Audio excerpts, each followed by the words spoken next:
Bien, encore une fois, bonsoir. C'est avec plaisir que je vous retrouve en ce qui concerne l'aventure concernant mes réalisations vidéo, comme c'est un début. Et aujourd'hui, nous allons voir le paramétrage d'un fichier comptable. Le paramétrage d'un fichier comptable. Bien, alors, comme ce n'est pas un film, pour ne pas beaucoup retarder, je vais directement commencer.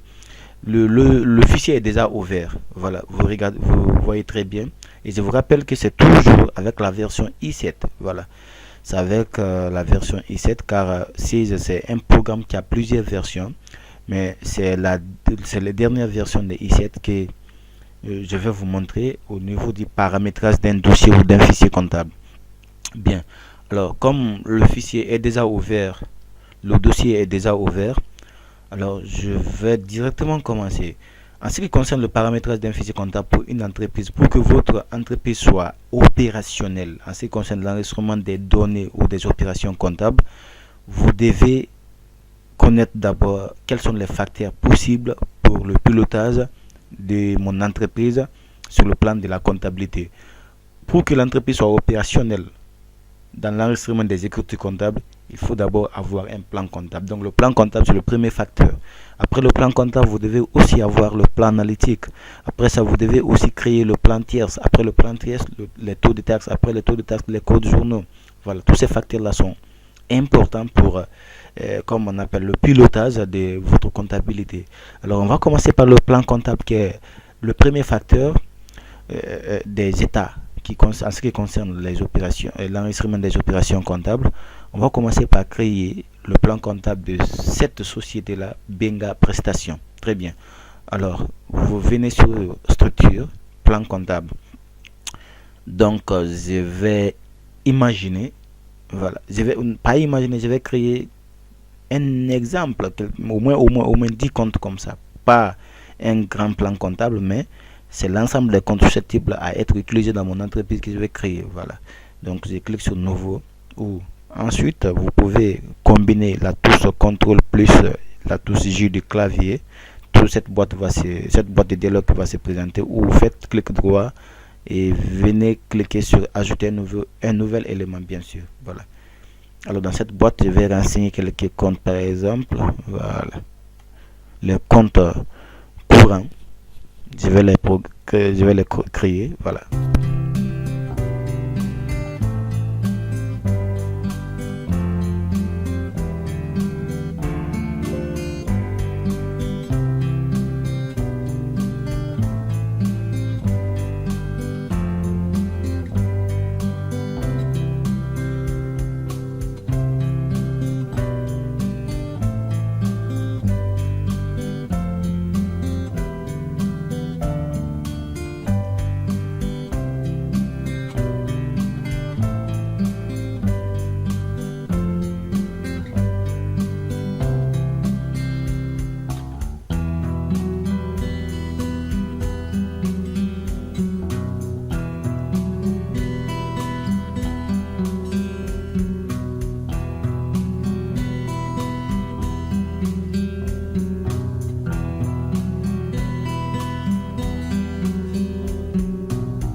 Voilà, bien. Donc je vais me limiter sur les 10 comptes comme exemplaire.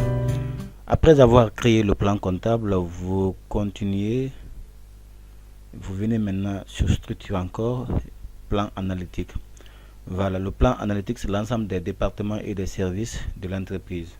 Voilà, donc directement, moi, je vais créer les sections analytiques, c'est-à-dire les services de l'entreprise, car je considère que c'est une petite, au moins une entreprise, c'est une petite et moyenne entreprise. Sinon, si c'est une grande entreprise comme les sociétés, là, vous êtes obligé de faire un paramétrage un peu avancé à partir du menu fichier.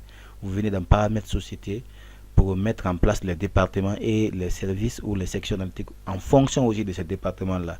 Mais de façon directe, donc, je vais continuer en cliquant sur nouveau. Voilà, je vais mettre en place quelques services de mon entreprise.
Bien, c'est juste un exemple, donc je vais me limiter à ces trois services-là.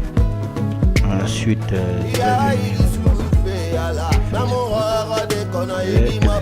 je vais créer un fournisseur. Un fournisseur. Alors, retenez que vous êtes libre. Moi, je vais adopter la codification alphanumérique, c'est-à-dire en associant et les lettres et les chiffres pour la distinction des métiers. Vous pouvez utiliser la codification numérique ou même alphabétique, hein, vous êtes libre dans votre comptabilité. Donc, moi, j'aime souvent la codification alphanumérique.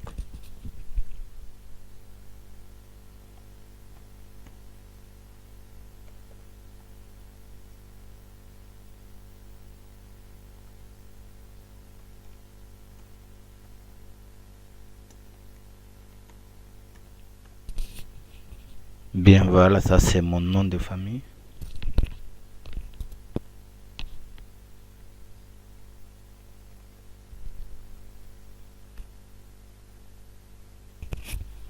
Bien, donc je vais créer aussi un client.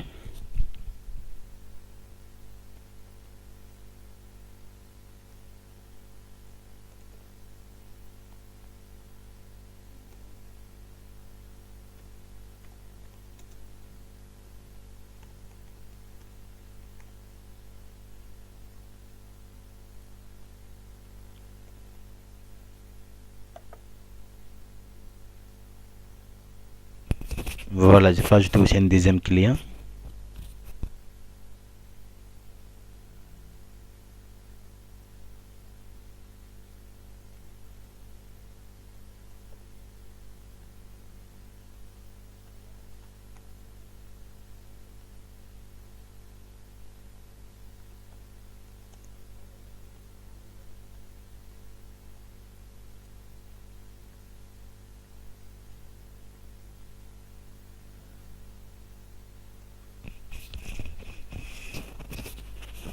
Voilà, ça c'est le nom de mon doyen qui est allé.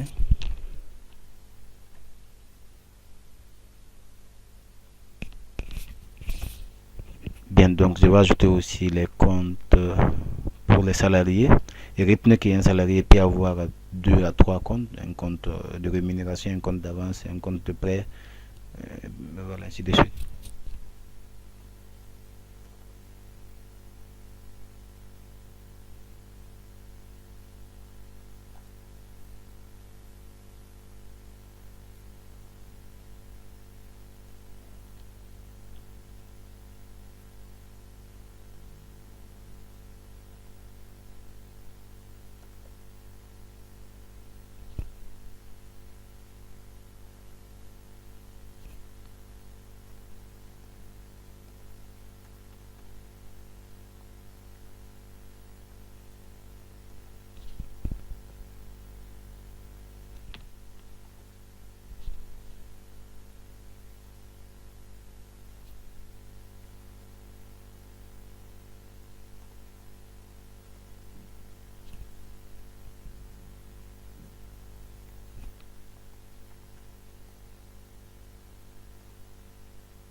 Et voilà, c'est bien. Donc, j'ai un fournisseur, deux clients, un salarié qui a deux comptes, c'est-à-dire un compte d'avance et un compte de salaire. Bien, ou de rémunération. Voilà, donc je peux me limiter, c'est juste un exemple, hein, voilà. Donc si vous avez 3 4 5 6 fournisseurs, c'est la même façon que vous allez les programmer, ainsi que les clients, ainsi que les salariés. Bien, donc je vais fermer cette boîte là aussi maintenant. Les opérations, bon, moi c'est une entreprise commerciale, hein, donc ça veut dire que je dois payer les taxes à l'État. Alors, si les opérations d'achat, vous le savez très bien, elles sont à contrôler les taxes que vous devez payer à l'État, car à chaque fin de mois, vous devez faire la déclaration mensuelle unique ou la déclaration de la TVA. Alors, la TVA sur les opérations d'achat et vente, c'est TVA récupérable et la TVA facturée. Voilà. Donc, je vais créer les comptes mères, sinon, quand même, on paye. Il y a les comptes décentralisés, c'est-à-dire les comptes liés à la nature des biens, à la nature de sa coopération. Donc, supposons que c'est dans l'entreprise, donc vous pouvez spécifier. Mais je vais essayer maintenant de simplifier de façon générale en utilisant les comptes mères, c'est-à-dire les deux types de TVA, la TVA facturée et récupérable. Donc, je vais programmer ces deux-là seulement. Donc, taux de taxes, vous créez ces deux taux. D'abord, je vais commencer par la TVA récupérable. Ok.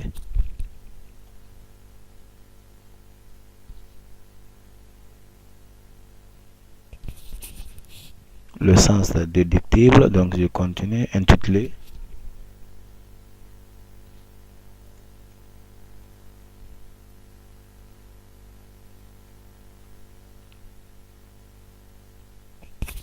Le compte de la TVA récupérable, c'est le 445. Voilà, je complète la longueur du compte.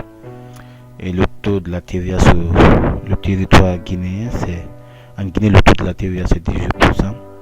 Voilà, il faut préciser qu'en cette année 2018, parce que ça peut varier d'un moment à l'autre, donc c'est à cette date de 2018, donc le taux est de 18%, donc je saisis 18, je valide et je continue en créant la TVA facturée aussi.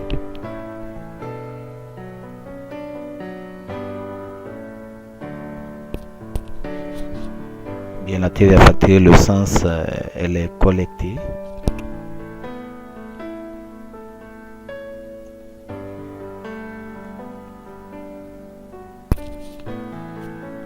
Le compte, le numéro, voilà, c'est le 443, toujours le tout.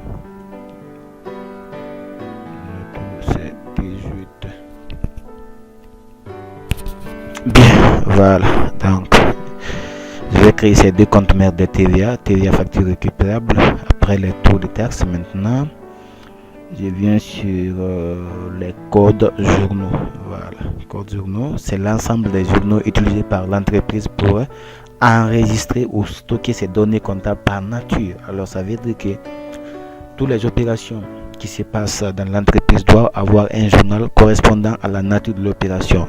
Les achats doivent être stockés dans un journal achat, les ventes dans le journal vente, les diverses dans le journal opération diverses, les recouvrements des créances clients ou les règlements des dettes fournisseurs en ce qui concerne le flux monétaire. Tous ceux-ci doivent avoir des journaux correspondant à la nature de leur opération.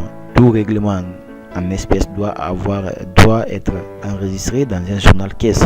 Tout règlement en banque, si c'est au nom de EcoBank, doit être enregistré dans le journal de EcoBank. Si c'est au nom de la BCG, également doit être enregistré dans le journal de la BCG, de façon détaillée. Alors, je vais créer quelques journaux divisionnaires.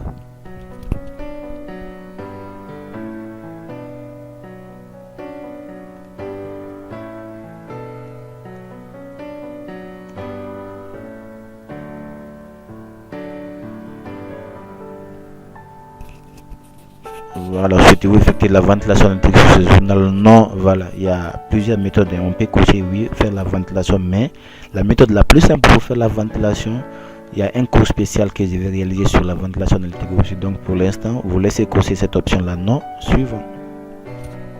Encore suivant. Bien, maintenant le journal a ça. Regardez, il est déjà stocké dans cette première boîte. Donc je vais aussi créer le journal vente en sélectionnant d'abord le type du journal. Là, j'ouvre l'onglet, je clique sur vente.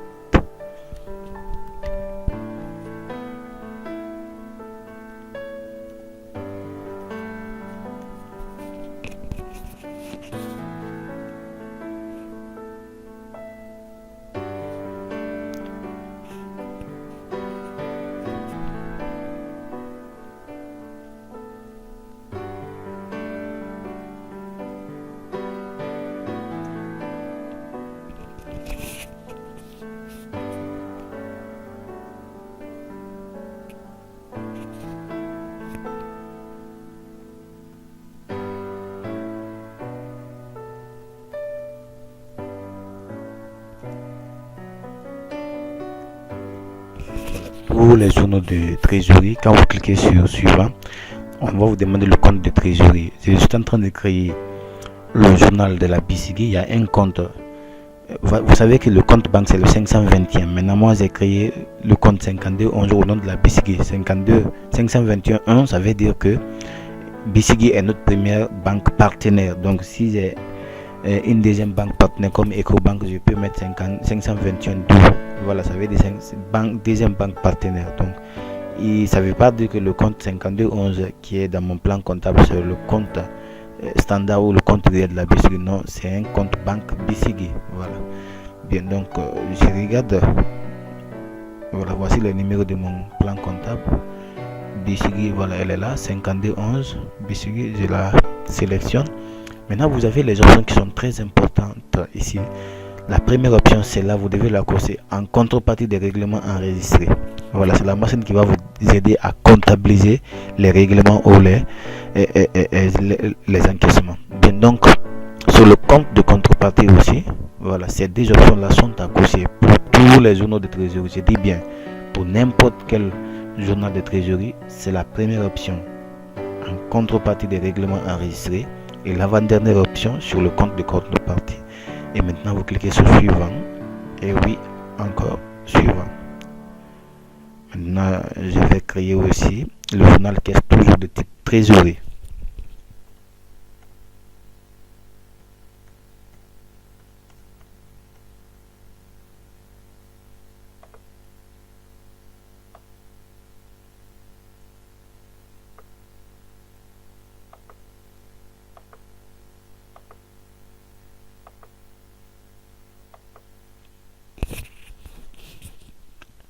Ensuite, le journal CCP de centre de sec poste de type trésorerie.